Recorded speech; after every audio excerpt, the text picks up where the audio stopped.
Livro 2 do Processo de Execução. Título 1 da Execução em geral. Capítulo 1 das partes. Artigo 566. Podem promover a execução forçada: 1. O credor a quem a lei confere título executivo. 2. O Ministério Público, nos casos prescritos em lei. Artigo 567. Podem também promover a execução, ou nela prosseguir: 1. O espólio, os herdeiros ou os sucessores do credor, sempre que, por morte deste, lhes for transmitido o direito resultante do título executivo. 2. O cessionário, quando o direito resultante do título executivo lhe foi transferido por ato entre vivos. 3. O subrogado, nos casos de subrogação legal ou convencional. Artigo 568. São sujeitos passivos na execução: 1. O devedor, reconhecido como tal no título executivo. 2. O espólio, os herdeiros ou os sucessores do devedor. 3. O novo devedor, que assumiu, com o consentimento do credor, a obrigação resultante do título executivo. 4. O fiador judicial.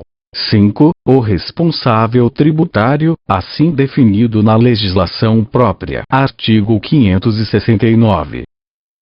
O credor tem a faculdade de desistir de toda a execução ou de apenas algumas medidas executivas. Parágrafo único. Na desistência da execução, observar-se-á o seguinte: alínea A. Serão extintos os embargos que versarem apenas sobre questões processuais, pagando o credor as custas e os honorários advocatícios. Alínea B. Nos demais casos, a extinção dependerá da concordância do embargante. Artigo 570. Revogado. Artigo 571. Nas obrigações alternativas, quando a escolha couber ao devedor, este será citado para exercer a opção e realizar a prestação dentro em 10 dias, se outro prazo não lhe foi determinado em lei, no contrato, ou na sentença. Parágrafo 1º. Devolver-se-á ao credor a opção, se o devedor não a exercitou no prazo marcado. Parágrafo 2º. Se a escolha couber ao credor, este a indicará na petição inicial da execução. Artigo 572. Quando o juiz decidir relação jurídica sujeita a condição ou termo, o credor não poderá executar a sentença sem provar que se realizou a condição ou que ocorreu o termo. Artigo 573. É lícito ao credor, sendo o mesmo o devedor, cumular várias execuções, ainda que fundadas em títulos diferentes, desde que para todas elas seja competente o juiz. Idêntica forma do processo. Artigo 574. O credor ressarcirá ao devedor os danos que este sofreu, quando a sentença, passada em julgado, declarar inexistente, no todo ou em parte, a obrigação que deu lugar à execução. Capítulo 2 da competência. Artigo 575.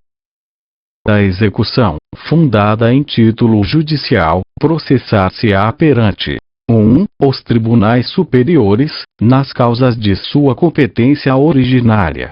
2. O juízo que decidiu a causa no primeiro grau de jurisdição. 3. Revogado.